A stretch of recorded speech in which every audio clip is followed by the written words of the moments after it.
حضرت عبداللہ بن حذافہ جہاد کر رہے تھے، روم کے عیسائیوں نے گرفتار کر لیا، 1000 آدمی نے مل کے پکڑا، گرفتار نہیں ہوتے تھے صحابی، 1000 آدمی نے گھیرا ڈالا، گرفتار کر کے لے گئے۔ اور جب بادشاہ کے سامنے گئے تو وزیر کہنے لگا بادشاہ بندہ بڑے کام کا ہے، اگر ہمارے قابو آ گیا تو فائدہ دے گا۔ صحابی ہیں حضرت عبداللہ بن حذافہ، حضرت فاروق اعظم کا زمانہ ہے، اگر قابو آ گیا تو فائدہ دے گا۔ بادشاہ کہنے لگا کیوں، کیا خوبی ہے؟ کہنے لگے ہم 1000 آدمی تھے، یہ اکیلا قابو نہیں آ رہا تھا، 1000 آدمی تھے، اگر ہماری فوج میں شامل ہو گیا تو بہت بڑا جرنیل ملے گا۔ بادشاہ کہنے لگا کوئی مسئلہ نہیں، 2-3 چیزیں ہوتی ہیں بندے کو خریدنے کے لیے، خرید لیتے ہیں۔ بادشاہ کہنے لگا عبداللہ جتنی دولت تجھے چاہیے میں تجھے دے دیتا ہوں، میرے لشکر میں آ جا، معاذ اللہ اسلام چھوڑ دے۔ حضرت عبداللہ بن حذافہ کیا فرماتے ہیں بڑا تو بیوقوف ہے، میں نے دولت کمانی ہوتی تو مدینے میں بیٹھ کے تجارت کرتا، میں دولت کمانے نہیں نکلا، میں تو رسول اللہ کی رضا کمانے کے لیے نکلا ہوا ہوں۔ دولت کمانے ہوتی تو کسی مارکیٹ میں ہوتا، میدان میں آنا تھا، شہادت ہے مطلوب مقصود مومن، نہ مال غنیمت نہ کشور کشائی، یہ دولت تو لونڈی ہے رسول اللہ کے دروازے کی، یہ تو پیچھے پیچھے پھرتی ہے نبی پاک کے غلاموں، یہ کمانی ہوتی تو میں کسی مارکیٹ میں ہوتا، میدان میں تھوڑا ہوتا۔ عبداللہ بن حذافہ سے دوسری چال چلی، کہنے لگے میاں عہدہ جو تجھے چاہیے، میں بادشاہ ہوں، میرے نیچے جو عہدہ تو کہے گا وہ تجھے مل جائے گا۔ حضرت عبداللہ بن حذافہ کہنے لگے شاید تجھے پتہ نہیں میری تعریف کیا ہے، شاید تو جانتا نہیں میری تعریف کیا ہے۔ کہا صاحب کی کیا تعریف ہے؟ کہنے لگے میں رسول اللہ کا صحابی ہوں اور کائنات میں سب سے بڑا عہدہ مصطفیٰ کے صحابی ہونے کا عہدہ ہے۔ صحابہ وہ صحابہ تھے جن کی ہر صبح عید ہوتی تھی، خدا کا قرب حاصل تھا، نبی کی دید ہوتی تھی۔ فرمایا میں نے حضور کے جلوے دیکھے ہوئے ہیں، مجھے عہدے کی ضرورت ہی نہیں، اور میں نے عہدہ لینا ہوتا تو میں سیاست کرتا، میں تو شہادت لینے نکلا ہوں میدان میں، عہدے کا میں نے کیا کرنا ہے؟ اب بادشاہ کہنے لگا اسے قتل کر دو۔ وزیر کہنے لگا نہیں، ایک بات اور ہے، مجھے ایک چال اور چلنے دو۔ کہا وہ کیا؟ کہنے لگے میری بیٹی بڑی خوبصورت ہے، مجھے موقع دو اپنی ہی بیٹی کو سجا بنا کے، وہ جوان جس کی جوانی اتنی بڑی ہے کہ 1000 آدمی مقابلے میں کھڑا نہیں ہوتا، اس جوان کے کمرے میں رات کی تنہائی میں بنا سوار کے بی بی کو بھیجا۔ وہ بی بی کہتی ہے میں ساری رات بن سور کے اس صحابی کے کمرے میں بیٹھی رہی، لیکن یہ کیا شخص تھا، ساری رات ہی مسلح پہ بیٹھا رہا، ساری رات ہی، کچھ دیر تھک جاتا تو یہ کریم رسول پہ درود پڑھنا شروع کر دیتا۔ بی بی کہتی ہے سحری ہو گئی تو میں نے چھو کے دیکھا کہ انسان ہے کہ جن ہے، یہ بندہ ہے کہ فرشتہ ہے، چھو کے دیکھا۔ کہنے لگے پیچھے ہٹ جا، میں نے کہا میں نے تو سنا تھا تو 1000 کے مقابلے میں ہے اور تو اتنا بے حس ہے کہ بنی سوری دلہن بیٹھی ہے، تو نے نظر نہیں کی؟ عبداللہ بن حذافہ، بی بی کہتی ہے نظر پھر نہیں اٹھائی، نظر پھر جھکی ہوئی ہے۔ کہنے لگے بی بی میں مجبور ہوں، اب میرے اوپر کوئی حسن نہیں چلتا، میں نے جلوہ والضحیٰ کا دیدار کیا ہوا ہے، اب میری نگاہوں میں جچتا نہیں کوئی، اس لیے کہ جیسے میرے سرکار ہے ایسا نہیں کوئی۔ کبھی بھی اب نہیں کسی کا میرے اوپر جادو چلتا، میں نے مصطفیٰ کو، اور کہا ذرا پیچھے ہٹ کے بیٹھ، مجھے میرے رسول نے غیر محرم سے بچنے کا حکم دیا ہے، ذرا پیچھے ہٹ کے بیٹھ۔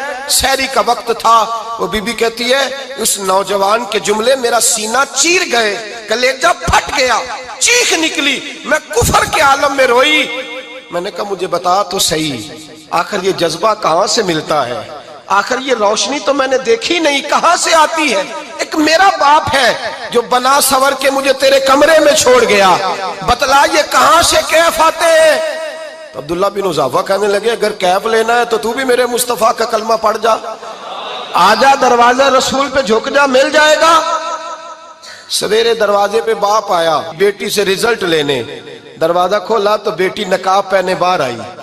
باپ کہنے لگا کیا بنا؟ کہنے لگی پیچھے ہٹ جا، تو غیر محرم ہے، کافر ہے، میں مسلمان ہوں۔ اس نے کہا کیا ہوا؟ کہنے لگی تیرے جیسے کو باپ کہوں، تیرے جیسے کو جو مجھے استعمال کر رہا تھا، میں تجھے باپ نہیں مانتی، میں اب رسول والی ہو گئی ہوں، میں حضرت فاطمہ کی کنیزہ ہو گئی ہوں، میں اب نبی کریم کی خادمہ ہوں، خبردار میرے قریب نہ آنا۔ یہ دعوی بھی ناکام ہوا۔ اب حضرت عبداللہ بن حذافہ کے سامنے موت کھڑی کی، ایک کڑا میں تیل گرم کیا، کہنے لگے تجھے اس میں جلایا جائے گا۔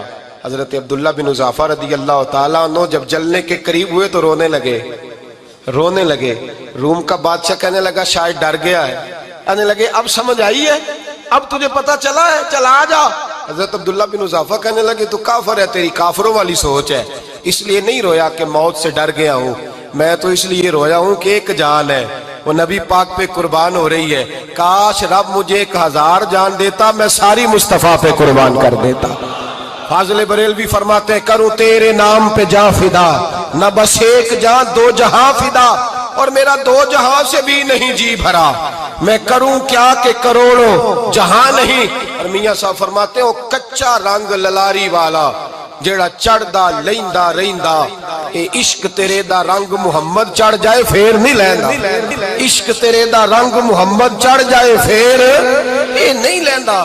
میرے بھائی وہ روم کا بادشاہ کہنے لگا دنیا میں نے بھی بڑی دیکھی ہے، پر جیسے پاک صاف مصطفیٰ کے غلام دیکھے ایسا میں نے کوئی نہیں دیکھا۔ او بھائیو، نظر پاک ہو، روح پاک ہو، مزاج پاک ہو، پھر انسان بڑے بڑے کام کرتا، پھر وہ مہمات کو سر کرتا، پھر وہ صرف ایک گھر کے لیے نہیں، وہ ملت کے لیے فائدہ مند ہوتا ہے، پھر وہ گھرانوں کو لے کر چلتا ہے، پھر وہ بڑے بڑے معاشرے تشکیل دیتا ہے۔ میرے رسول کریم صلی اللہ علیہ وسلم نے پاک صاف ذہن کے لوگ تیار کیے۔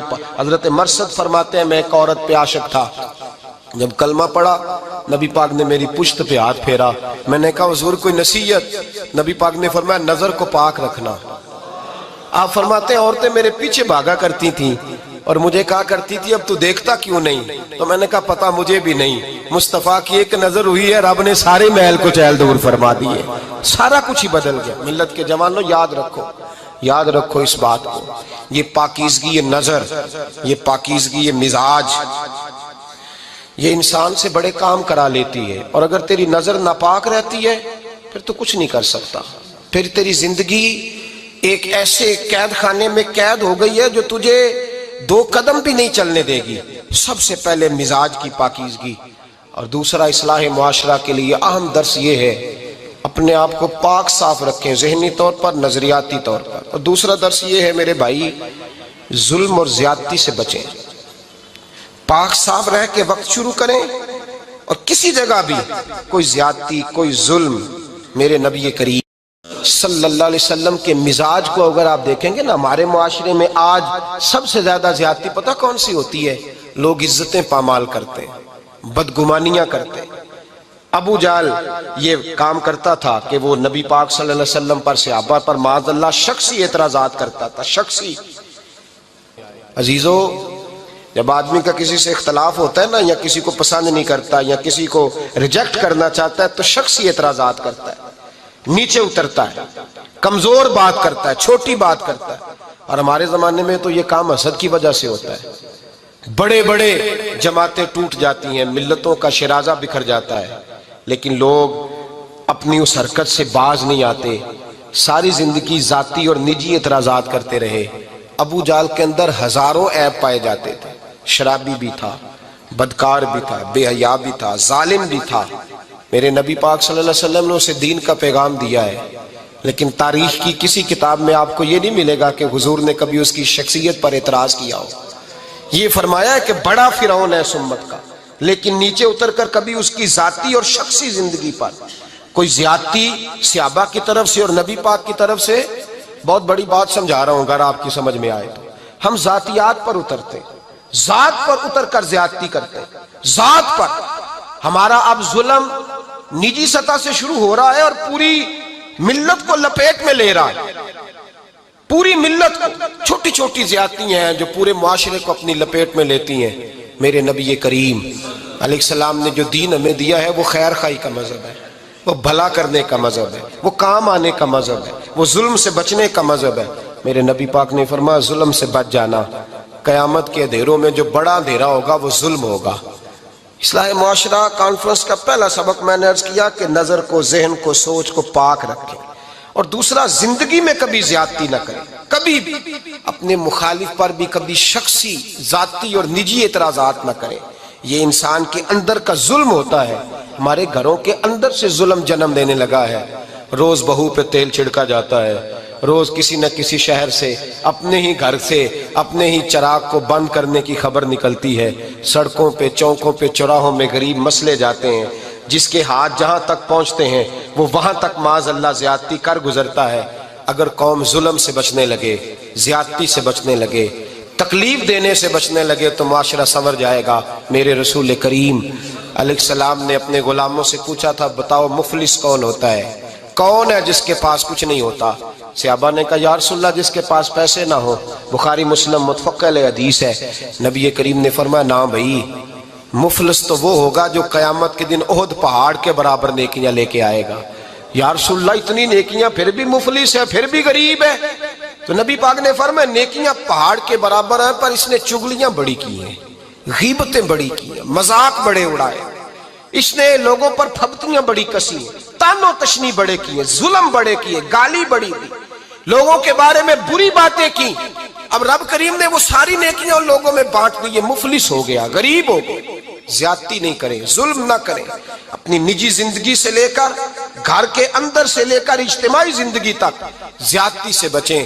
میرے نبی کریم علیہ السلام نے اپنے غلاموں کو یہ درس دیا ہے، دیکھنا کبھی زیادتی نہ ہونے پائے، دیکھنا کہیں ظلم نہ ہونے پائے، دیکھنا کسی شخص کو تمہارے قول فعل سے، تمہارے مزاج سے تکلیف نہ پہنچے۔ میرے بھائیوں، حضرت وہب ابن منبہ علیہ رحمہ فرماتے ہیں کہ بنی اسرائیل کے اندر ایک بادشاہ محل بنانے جا رہا تھا۔ محل، آج بھی جس آدمی کی سوسائٹی کے اندر 2-4 قلعے، 2-4 ایکڑ کسی غریب کے آ جائیں، وہ یا تو اسے دھمکاتا ہے یا بلیک میل کرتا ہے، کچھ نہ ہو سکے تو پھر قتل ہی کرا دیتا ہے معاذ اللہ۔ اور یہ خبریں عام ہمیں سننے، پڑھنے اور دیکھنے کو ملتی ہیں۔ بادشاہ محل بنانے جا رہا تھا، ایک غریب بی بی رہتی تھی، اس کی جھونپڑی بادشاہ کے محل کے نقشے میں آتی تھی۔ بادشاہ نے کہا بی بی منہ مانگی قیمت لے لو، خالی کر دو یہ مکان۔ بزرگوں کو اپنے جھونپڑیوں سے بڑی دلچسپی ہوتی ہے، بچے سوسائٹیوں میں چلے جاتے ہیں، ابا جی کہتے ہیں مجھے گاؤں میں رہنے دو، میرا یہی دل لگتا ہے، مجھے اس گھر سے دلچسپی ہو گئی۔ اماں کہنے لگی بادشاہ میں یہاں بیاہ کے آئی تھی، خامد انتقال کر گیا، اولاد اللہ نے دی نہیں، میں پکا ہوا پھالوں، گر جاؤں گی تو تیرا ہی ہے، لیکن مجھے اس آشیانے میں رہنے دے، یہ گھونسلہ میں نے تنکا کر کے بنایا ہے، مجھے رہنے دے، نہ مجھے نکال۔ کہنے لگا میرا نقشہ خراب ہوتا ہے۔ بی بی سارا دن مکان میں بیٹھی رہتی کہ میری جھونپڑی ٹوٹ نہ جائے، ظالم کی نظر میں آ گئی ہے کہیں میرا یہ آرزوؤں کا محل چکنا چور نہ ہو جائے، سارا دن ڈیوٹی کرتی۔ بادشاہ نے بھی 2-4 سپاہی کھڑے کر دیے، جب گھر سے نکلے تو بلڈوز کر دینا، مکان کو گرا دینا۔ وہ خاتون کتنی دن بندہ بیٹھ سکتا ہے؟ ایک دن سر شام گھر سے نکلی، 2-1 گھنٹے کے بعد واپس آئی تو مکان گر گیا تھا، دیوار بن گئی تھی۔ حضرت وہب ابن منبہ فرماتے ہیں بس اس نے دعا کی تو رب کریم نے وہ شہر سارا تباہ کر دیا۔ اس بی بی نے 2 جملے کہے تو الٹ پلٹ دیا وہ سارا شہر۔ میرے نبی کریم علیہ السلام نے فرمایا جب مظلوم کے ہاتھ دعا کے لیے اٹھتے ہیں تو عرش کا مالک آسمان سے کہتا ہے کھول دے سارے دروازے، اس کے بیچ کوئی پردہ نہیں رہنا چاہیے، آنے دے، مظلوم ہے، اس پر ظلم ہوا ہے، ظلم ہوا ہے۔ لوگ کہتے ہیں میں بے چین رہتا ہوں صاحب، مولانا صاحب، پیر صاحب، وہ گھر کے ایک کونے سے چیخنے کی آواز آتی ہے، کوئی دم مل جائے، کوئی تعویذ ہو جائے، کچھ ایسا ہو جائے کہ بچت ہو جائے، کوئی ایسی پھونک لگ جائے کہ آرام آ جائے، تو میں کہتا ہوں بھائی اگر بڑے دم کرانے سے بھی فرق نہیں پڑا، اگر بڑے تعویذ لینے سے بھی چیخیں بند نہیں ہوئی، تو ذرا ٹٹول کے دیکھ لو کہیں کسی یتیم کی آہیں ہی نہ دفن ہو وہاں، کہیں کسی غریب کا گوشت تو نہیں دبا لیا، کہیں کسی کو لوٹ کے تو دیوار نہیں بنا لی، کہیں کسی کا مکان پہ قبضہ کر کے تو نہیں بنایا۔ اگر لوٹ اور حرام کا مال ہو تو پھر چیخیں بند نہیں ہوتی، پھر سکون سے سویا نہیں جاتا، پھر وہاں آرام کی نیند نہیں آتی۔ حضرت وہب ابن منبہ فرماتے ہیں بی بی آئی اور آ کر کے اس نے جب دیکھا میرا گھر ٹوٹ گیا ہے، محل ٹوٹ گیا ہے، حالات بدل گئے ہیں، تو وہ خاتون آتی ہے اور میرے بھائی دعا کی تو اس نے انداز ہی بدل کے رکھ دیے، مکان سے نکلی تو مکان ٹوٹ گیا۔ اور فرماتے ہیں واپس آئی تو ہاتھ پھیلا کے پتہ کیا کہتی ہے؟ کہتی اے اللہ میں تو موجود نہیں تھی، بتا تو کہاں گیا تھا؟ تو بھی موجود نہیں تھا، میں تو نہیں تھی، پر تو کہاں تھا؟ بس رب کریم نے حضرت جبریل کو حکم دیا، فرمایا یہ بستی الٹ دو، ساری تباہ کر دو، یہ لوگ نہیں رہنے چاہیے، جو ظلم تو سہتے ہیں بغاوت نہیں کرتے، نہیں رہنے چاہیے۔ صاحب طبقات کہتے ہیں میرے مصطفیٰ کریم سید عالم صلی اللہ علیہ وسلم کے وصال ظاہری کے ایام قریب آئے تو حضور نے سرخ پٹی باندھی، تیز بخار ہے نبی کریم کو، 2 صحابہ سہارا دے کے مسجد میں لائے، نبی پاک علیہ السلام کو بظاہر سہارا دے کے لایا گیا۔ کریم رسول نے لوگوں کو جمع کیا، حضور آج کیا ہونے والا ہے، آج کیا کہا جائے گا، آج کس لیے میٹنگ بلائی ہے؟ نبی کریم کے کل صحابہ جب مسجد میں جمع ہوئے تو کھچا کھچ مسجد بھری ہے۔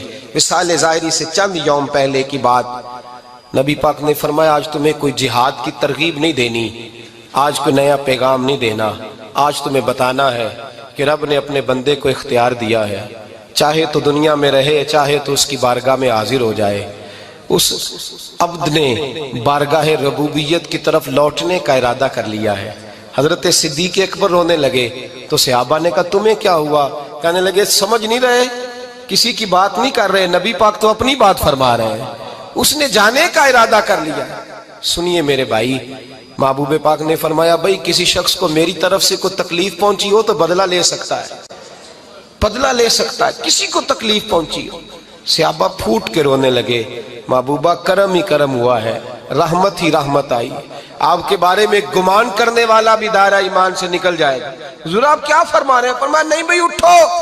پیچھے سے جناب عکاشہ بن محصن اٹھے، ہاتھ کانپتے ہیں، آگے بڑھے، کہنے لگے یا رسول اللہ ایک جنگ کے موقع پر آپ نے درہ مارا تھا، ننگی پیٹھ پر صفیں سیدھی کراتے، بات دل میں رہ گئی ہے، میں نے بدلہ لینا ہے۔ نبی کریم نے فرمایا بلال دوڑ کے جاؤ، فاطمہ کے گھر درہ پڑا ہے، درہ لاؤ۔ سیدنا بلال حبشی کہتے میں گیا، دستک دی، سیدہ طیبہ طاہرہ حضرت فاطمہ فرمانے لگی بلال کیسے آئے ہو؟ اماں جی وہ درہ چاہیے تھا۔ سیدہ کو تشویش ہوئی، کہنے لگے بلال نہ تو جنگ پہ جانا ہے، نہ جہاد ہے، نہ کوئی ایسا موقع ہے، حضور کی تو طبیعت مبارک بظاہر بڑی علیل ہے، درہ کیا کریں گے؟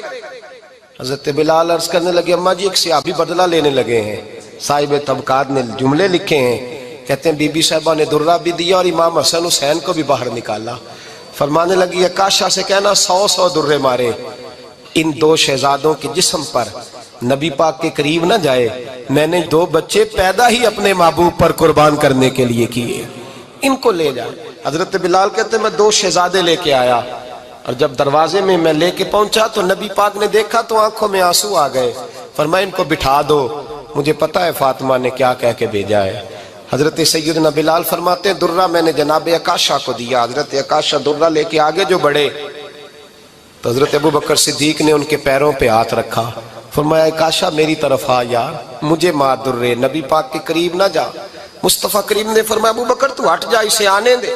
فرماتے ہیں میں چند قدم آگے گیا تو مولا علی شیر خدا نے میرے پیر پہ ہاتھ رکھا، کہنے لگے عکاشہ سوچ تو صحیح تو کیا کر رہا ہے؟ حضور نے فرمایا علی ہٹ جاؤ، میرا اور ان کا معاملہ ہے۔ جناب عکاشہ آگے بڑھ رہے، نبی کریم نے فرمایا میں اپنی امت کو درس دینا چاہتا ہوں، خبردار خبردار زندگی میں تمہارے ہاتھ سے زبان سے کسی کو تکلیف نہ پہنچنے پائے، خبردار یاد رکھنا وہ معاشرے بگڑ جاتے ہیں، وہ معاشرے تباہ کر دیے جاتے ہیں جہاں ظلم ہوتا ہے، جہاں زیادتی ہوتی ہے، جہاں لوگوں کو ستایا جاتا ہے۔ محبوب کریم کے قریب آئے حضرت عکاشہ کا حضور میری پیٹھ ننگی تھی، آپ بھی ذرا کپڑا ہٹائیے۔ نبی کریم نے پیٹھ سے کپڑا ہٹایا، جناب عکاشہ نے درہ جو اٹھایا تو صحابہ کی چیخیں نکلی، حضرت عکاشہ نے درہ دور پھینکا، حضور کے بطن اطہر سے لپٹ گئے، چومنے لگے، کہنے لگے حضور وہ تو صفیں سیدھی کراتے لگ گیا تھا، آپ نے کہاں مارا تھا؟ یا رسول اللہ میں تو بہانہ بنا رہا تھا کہ جاتی دفعہ مجھے وجود چومنے کا موقع نصیب ہو جائے، مجھے یہ موقع نصیب ہو جائے۔ میرے حبیب نے فرمایا جس نے جنتی دیکھنا ہو میرے عکاشہ کی زیارت کر لے۔ بھائی ظلم کا دروازہ کھلا ہوا ہے اور لوگ بھول جاتے ہیں زیادتی کرتے ہوئے، وہ بہو سے ہی کیوں نہ کریں، وہ اپنے گھر کے بھول جاتے ہیں کہ شاید پوچھنے والا کوئی نہیں، شاید میزان نہیں لگے گا۔ ایران کے بادشاہ نے اپنے بیٹے کو پڑھانے کے لیے ایک استاد صاحب کا بندوبست کیا، استاد صاحب کو کہا کہ میرے بچے کو دین پڑھائیے، میں چاہتا ہوں کل اس نے عنان حکومت کو سنبھالنا ہے تو یہ دین سے آگاہ ہو جائے، اس کو کچھ سکھائیے پڑھائیے۔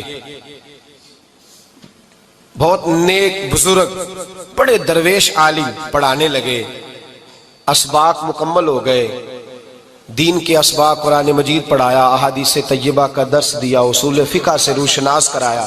جب بچے نے مکمل تعلیم حاصل کر لی اور آمین ہو گئی، دستار ہو گئی، فارغ ہو گئے، تو پھر ایک دن استاد صاحب نے کہا بیٹے کل تم نے ضرور آنا ہے، کچھ بات کرنی ہے۔ شہزادہ گیا ملنے استاد صاحب سے، استاد صاحب نے کنڈی لگا لی، ہاتھ میں درہ پکڑ لیا، مار مار کے پورے وجود کو زخمی کر دیا، کوئی غلطی نہیں، کوئی بات نہیں، مارا۔ اب بچہ آیا آ کے بادشاہ سلامت سے کہا کہ ابا جی سمجھ نہیں آئی، بڑا مارا ہے استاد۔ تو سیانے تھے نا بادشاہ، یہاں تو قاری صاحب روز کٹہرے میں کھڑے ہوتے ہیں، مولوی صاحب آپ نے میرے بچے کو کیوں مارا ہے؟ آپ 8,000 کے مولوی ہیں، میرا کئی کروڑ کا بچہ ہے، سویرے بدل لیں گے، خبردار آپ نے بچے کو ہاتھ لگایا، اپنی حیثیت میں رہے معاذ اللہ۔ جو قومیں استادوں کو کٹہروں میں کھڑا کرتی ہیں وہ ترقی نہیں کر پاتی، جو استادوں کو کٹہروں میں روز کھڑا کرتے۔ کہا ابا جی بڑا مارا ہے، تو والد بڑے سمجھدار تھے، کہنے لگے بیٹا استاد باپ ہوتا ہے، وہ زیادتی نہیں کرتا، کوئی بات ہوگی میں تیرے استاد کو کٹہرے میں نہیں بلاؤں گا۔ اماں سے بات کی، اماں کہنے لگی بیٹا میں تیرے باپ سے کیسے بات کروں، ڈر آتا۔ وقت گزر گیا، 22 سال بیت گئے، 22 سال گزر گئے، بادشاہ کا انتقال ہوا، شہزادہ تخت پہ بیٹھا، پہلا حکم یہ دیا کہ میرے استاد کو بلاؤ، پہلا حکم۔ استاد جی بوڑھے ہو گئے تھے، چھڑی کے اوپر ٹیک لگا کے آئے اور بھویں سفید ہو کے جھک گئی تھیں، یوں آنکھ کھول کے بڑی مشکل سے دیکھا، کہنے لگے شہزادے حکم ہو۔ کب میں شہزادہ نہیں، اب میں بادشاہ بن گیا ہوں۔ استاد جی 22 سال بیت گئے، آپ نے مارا تھا، پر وہ درد چونکہ زیادتی کی تھی، میرا قصور کوئی نہیں تھا، تو نہ میری روح سے درد گیا ہے نہ میرے جسم سے گیا ہے، میں بے اختیار تھا، پوچھ نہیں سکتا تھا، آج با اختیار ہوا ہوں۔ سب سے پہلے پہلا حکم آپ کو دیا، بلایا ہے، بتائے کیوں مارا تھا، کیوں مجھے مارا تھا، میری زیادتی بتائے۔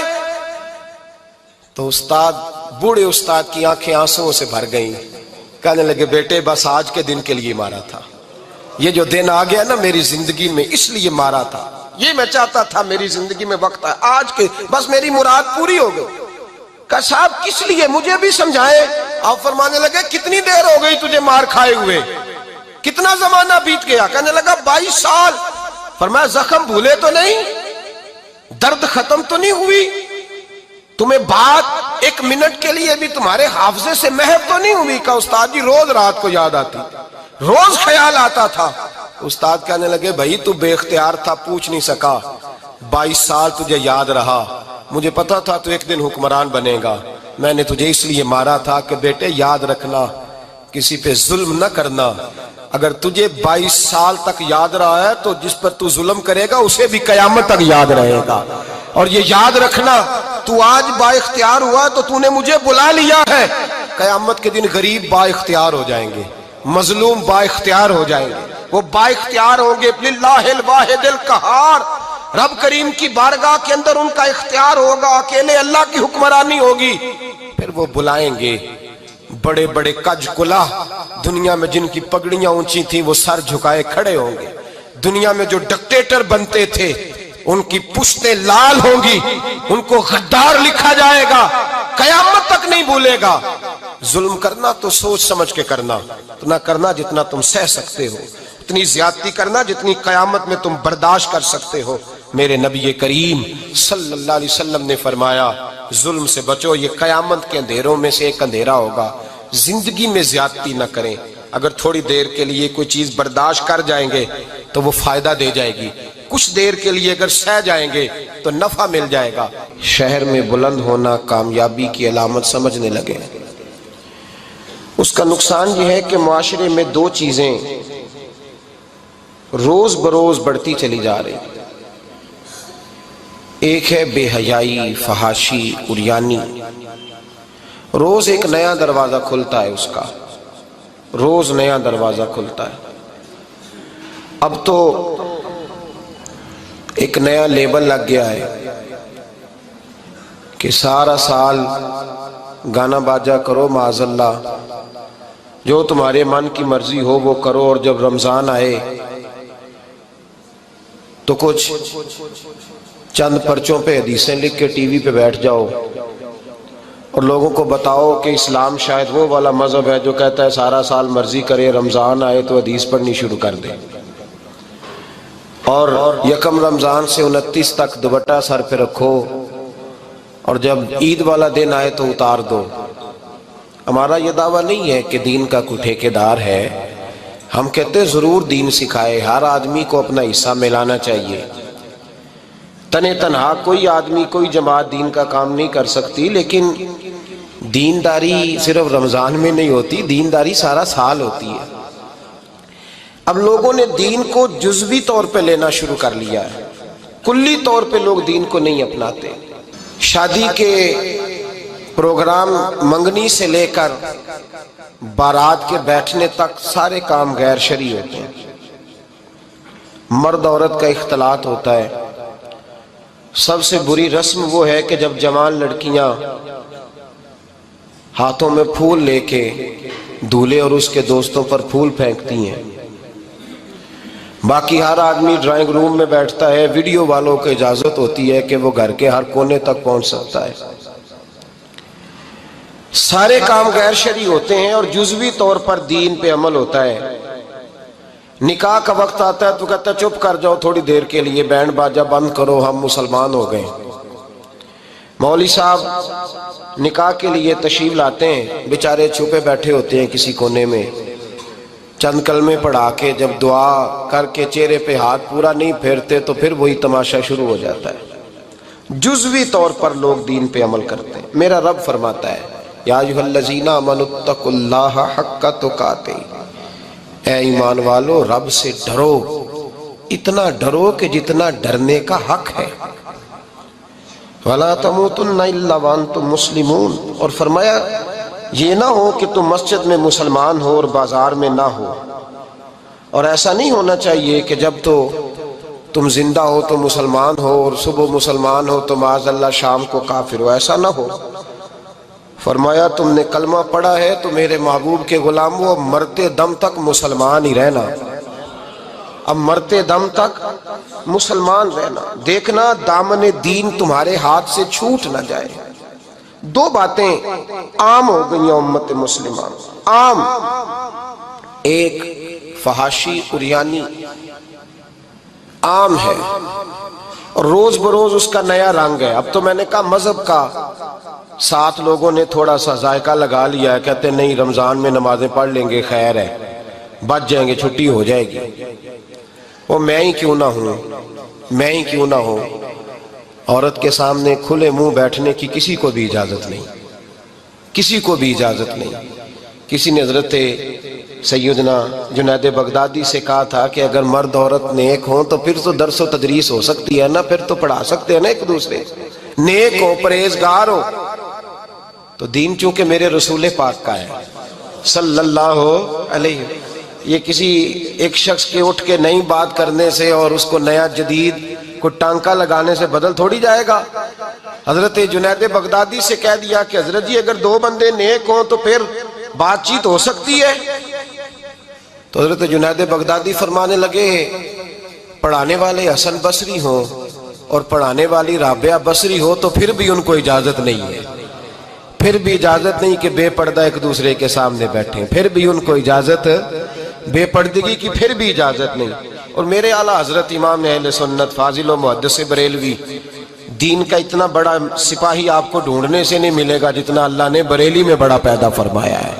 اور ہر محاذ پر کسی نے کہا حضرت جی بے پردہ بی بی مزار پہ جا سکتی ہے، اجازت ہے؟ تو قلم ہے بریلی کے بادشاہ کا، اور رضا کے نیزے کی مار ہے کہ عدو کے سینے میں غار ہے۔ کیا فرماتے ہیں اعلیٰ حضرت؟ آپ فرماتے ہیں کیا پوچھا تم نے، بے پردہ عورت مزار پہ پیر کے پاس جا سکتی ہے؟ میں یہ نہ پوچھو، احمد رضا سے یہ پوچھو کہ جائے گی تو لعنتیں کتنی برسیں گی، یہ والا سوال پوچھو۔ عام ہے بے پردگی، عام، کھلے عام۔ اور میرے بھائی لوگ کہتے ہیں جدید ہونا چاہیے، یاد رکھو اسلام فقط گناہ سے منع نہیں کرتا، اسلام وہ دروازہ ہی بند کرتا ہے جس رستے سے گناہ ہو سکتا ہے، وہ دروازہ ہی بند ہے۔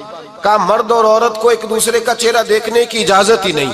میرے رسول کریم صلی اللہ علیہ وسلم نے فرمایا زنا صرف مرد اور عورت کی خلوت صحیحہ کا نام تھوڑی ہے، فرمایا جس نے اپنی آنکھ کو گندا کیا وہ آنکھ کا زانی ہے، اور جس شخص نے اپنے کان سے بری بات سنی وہ کان کا بدکار ہے، اور محبوب فرماتے ہیں جس نے اپنے آنکھوں سے بری چیز کو دیکھا وہ آنکھ کا، اور جس نے بول کر لذت کا یہ سامان فراہم کیا وہ زبان کا زانی ہے، اسے بھی قیامت کے دن اسی طرح پوچھا جائے گا جس طرح زانی کو پوچھا جائے گا۔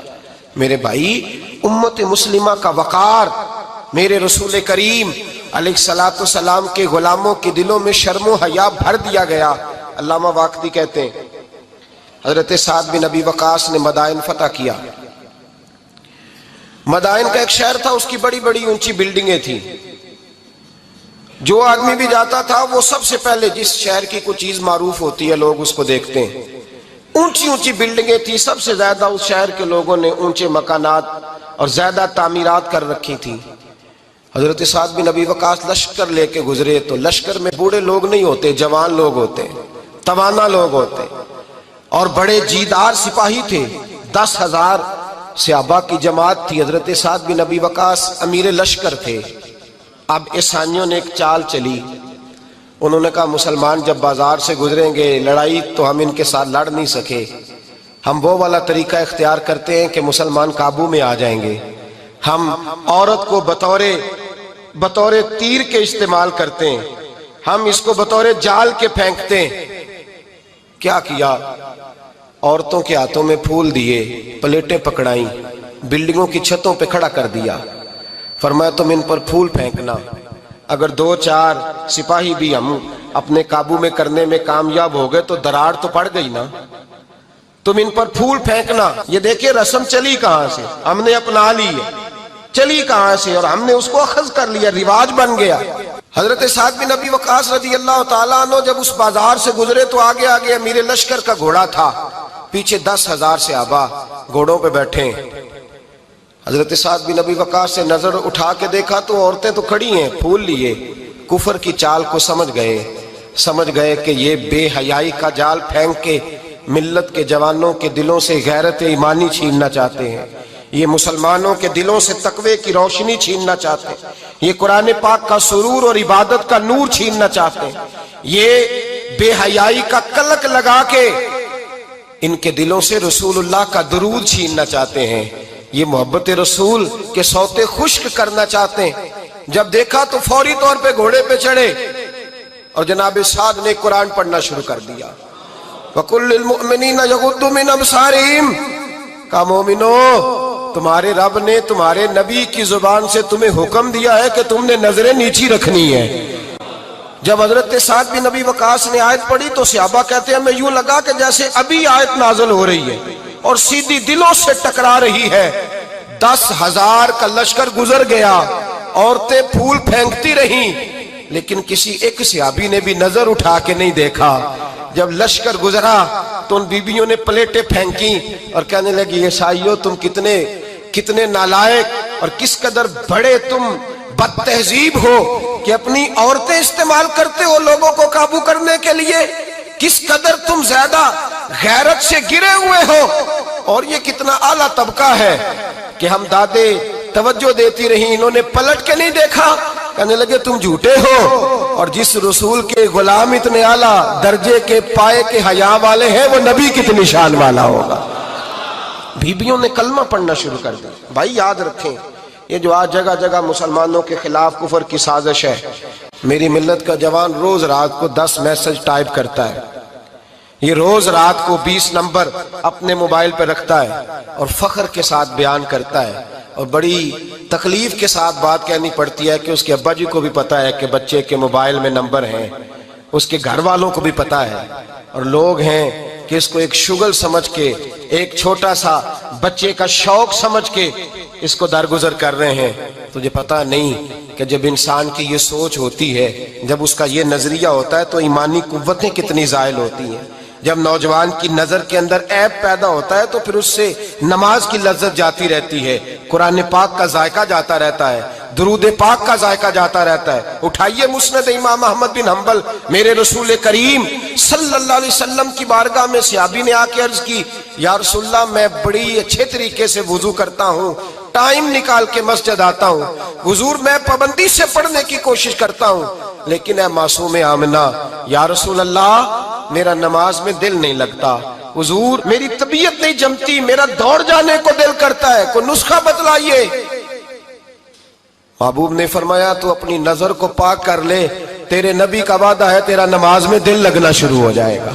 اپنی نظر میں پاکیزگی پیدا کر۔ محمد بن قاسم آئے، اگر یہ بات آپ کی سمجھ میں آ گئی تو حد ہو گئی۔ محمد بن قاسم جب یہاں آئے نا ہندوستان میں، تو عجیب واقعہ لکھا ہے ان کے حالات میں۔ یہاں آئے تو نیا علاقہ تھا، ہندوستان کی سڑکوں سے چوکوں سے واقف نہیں تھے۔ جب تشریف لائے، راجہ دہر ان کے مقابلے میں تھا، جنگ کرنی تھی، لشکر لائے تو خود بھی ابھی 17 سال یا 19 سال کے جوان تھے، اور ساتھ بھی لشکر جوانوں کا تھا۔ ایک بزرگ تھے قافلے میں، بزرگ کہتے ہیں میری محمد بن قاسم سے ملاقات ہوئی تو میں نے اس شخص کے چہرے پر پریشانی دیکھی، شدید تکلیف میں دیکھا، تو میں نے کہا جرنیل مسلمانوں کے تو کس پریشانی میں ہے؟ تو محمد بن قاسم کہنے لگے پریشانی یہ ہے کہ ہم عربی ہیں، یہ عجم کا علاقہ ہے، ہم تو رستوں سے بھی واقف نہیں۔ راجہ دہر سنا ہے بڑی فوج ہے، بڑی طاقت ہے، بہت پرانا یہاں کا رہنے والا ہے، چھوٹے چھوٹے مورچوں کا پتہ ہے، رستوں کا پتہ ہے، کیسے جنگ ہوگی؟ میں پریشان ہوں کہ مقابلہ کیسے ہوگا؟ وہ بزرگ کہتے ہیں میں نے بھی دعا کی، تسلی دی، میں نے کہا اللہ تیری مدد کرے گا۔ میں گزر گیا، 3-4 دن کے بعد ملاقات ہوئی تو میں نے محمد بن قاسم کے چہرے پر بڑی روشنی دیکھی، ہنستے اور مسکراتے دیکھا، توانائی دیکھی، وقار دیکھا، اطمینان اور سکون دیکھا۔ میں نے کہا خیریت تو ہے، پرسوں ترسوں تو بڑے پریشان تھے، آج کیا ہوا؟ اگر یہ بات سمجھ میں آ گئی میری ملت کے جوان کے، اگر یہ بات سمجھ میں آ گئی تو شاید اسے ڈھب اور سلیقہ آ جائے جینے کا، شاید یہ سمجھ جائے کہ میری توانائی کا راز کہاں ہے۔ کہنے لگے بھائی پرسوں ترسوں بڑے پریشان تھے، آج کیا ہوا؟ جواب دیا کہ تاریخ بنا دی، اس 17 سال کے جوان نے تاریخ بنا دی۔ کہنے لگا میں بے فکر ہو گیا ہوں، راجہ دہر میرا مقابلہ نہیں کر سکتا، وہ 2 دن نہیں کھڑا ہو سکتا میرے سامنے۔ کہا وجہ کیا ہے؟ محمد بن قاسم کہنے لگے میں نے تحقیق کی ہے، مجھے پتا چلا ہے کہ راجہ دہر ذہن کا گندا ہے، نظر کا ناپاک ہے، وہ سینے بند کا برا ہے، مجھے پتا چلا ہے وہ تو چچا زاد بہن کو نہیں چھوڑتا، وہ تو خالہ زاد پہ بری نظر رکھتا ہے، مجھے پتا چلا ہے کہ اس کے تو اپنے علاقے کی عورتیں اس کی نظر سے محفوظ نہیں ہیں۔ کہنے لگا جو گندی نظر کا جوان ہوتا ہے وہ کسی میدان میں نہیں ٹھہر سکتا۔ کہنے لگا میری 17 اور 19 سال کی جوانی ہے، مجھے قسم ہے گنبد خضرا کی، میں نے جب بھی دیکھا ہے یا مصطفیٰ کا درود دیکھا ہے یا رسول اللہ پہ نازل ہونے والا قرآن دیکھا ہے۔ میرا مقابلہ کیسے کرے گا؟ میرے مقابلے میں کیسے آئے گا؟ جو نظر کا گندا ہو، کردار کا ناپاک ہو، وہ کسی کے مقابلے میں آ سکتا؟ اور ملت کے جوان یاد رکھ، جب تک نظریں ناپاک ہوتی ہیں اس وقت تک وجود کمزور ہوتے ہیں، جب تک نظریں ناپاک ہوتی ہیں ارادوں میں دراڑیں ہوتی ہیں، جب نظریں ناپاک ہوتی ہیں پھر عقیدے متزلزل ہوتے ہیں، جب نظریں ناپاک ہوتی ہیں پھر انسان کوئی بھی مہم سر نہیں کر سکتا، اور جب نظر پاک ہوتی ہے